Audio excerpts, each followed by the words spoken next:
गांव में मिट्टी के बर्तन बनाने वाला एक व्यापारी लक्ष्मैया था। वही उसके परिवार का व्यापार था। मिट्टी से खाने के बर्तन, भगवान के लिए दिया, मटके, पानी पीने वाले बर्तन, पशुओं के लिए बर्तन, अलग प्रकार के भगवान के मूर्ति, खिलौने बनाते हुए वो जी रहा था। लाभ ना आने के बावजूद और उसके बीवी बच्चे के हमेशा ना कहने के बावजूद भी वो उसी व्यापार में भरोसा रखता था। अलग प्रकार के मिट्टी के बर्तन बनाते हुए वो उसी काम में निमग्न हो जाता था। लेकिन समय बदल गया है। पहले की तरह कोई भी अब मिट्टी के बर्तन नहीं खरीद रहा है। इसी कारण कई साल से लक्ष्मैया को 1 रुपए का लाभ भी नहीं है, उल्टा पूरा नुकसान हो रहा है। इसी कारण वो यही हमेशा सोचता था कि काम में कुछ नया करना होगा और उसी सोच में पड़ जाता था। उसको कोई और काम ढूंढने के लिए और 4 रुपए की कमाई घर लाने के लिए कह कहकर थक गई है उसकी पत्नी अन्नपूर्णा। और उसके बच्चे, आज के दिन में कौन खरीदेगा पापा ये आपके मिट्टी के बर्तन? आप वो काम छोड़कर हमारे साथ शहर आ जाइएगा, वहाँ आपके लिए अच्छा काम हम ढूंढ कर रहेंगे। ऐसे भी बहुत बार बोलकर देख चुके हैं, फिर भी नहीं माने लक्ष्मैया, और इस कारण बच्चे लक्ष्मैया से कुछ कहना भी बंद कर दिए। एक दिन लक्ष्मैया धूप में काम कर कर के थक कर वही मौजूद मिट्टी के मटके में से पानी लेकर पी रहे होते हैं।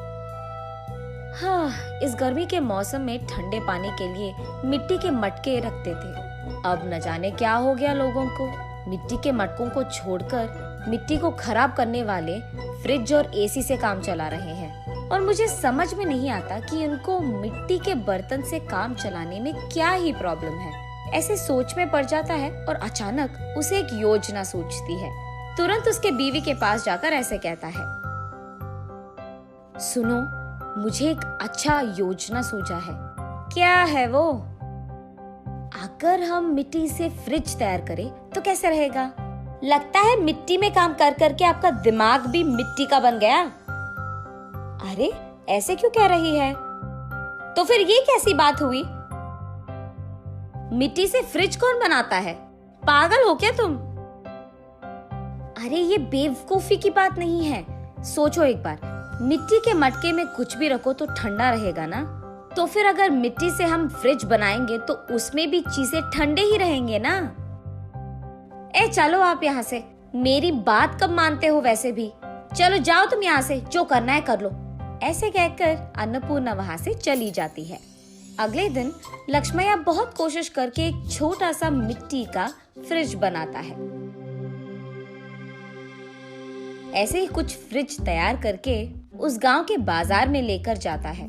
वहाँ वो एक भीड़ को इकट्ठा करके, ये मिट्टी से बना हुआ गरीबों का फ्रिज है, इसमें पानी डालने से ये खूब चलता है, इसके अंदर रखे सारी चीजों को ठंडा रखता है, ये 2 परतों में रहता है और बीच में एक खाली जगह रहता है, उसी जगह को हमें पानी से भरना होगा। इसी कारण बाहर का तापमान न अंदर आएगा और अंदर का तापमान कम नहीं होगा। ऐसे वो उसके हाथों से बनाए हुआ मिट्टी का फ्रिज कैसे चलता है ये भीड़ को समझाता है।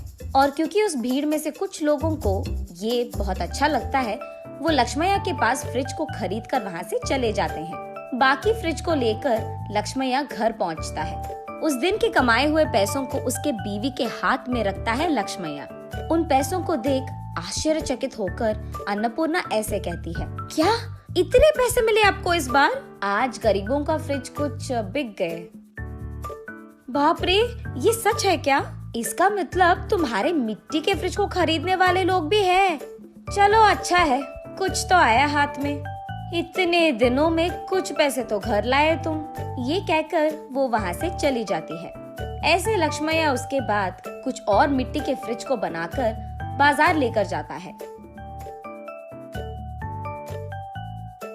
कुछ दिन बाद सारे जिला में ये बात फैल जाती है कि लक्ष्मैया का गरीबों का फ्रिज बिजली के बिना ही चलती है। इस कारण लोग सारे लक्ष्मैया के घर सीधा पहुंचकर गरीबों के मिट्टी का फ्रिज खरीदकर वहां से चले जाते थे। इसी कारण एक ही झटके में लक्ष्मैया का व्यापार बहुत बढ़ जाता है, लाभ भी मिलते हैं और काम करने के लिए लक्ष्मैया उसके नीचे कुछ लोगों को नौकरी भी देता है।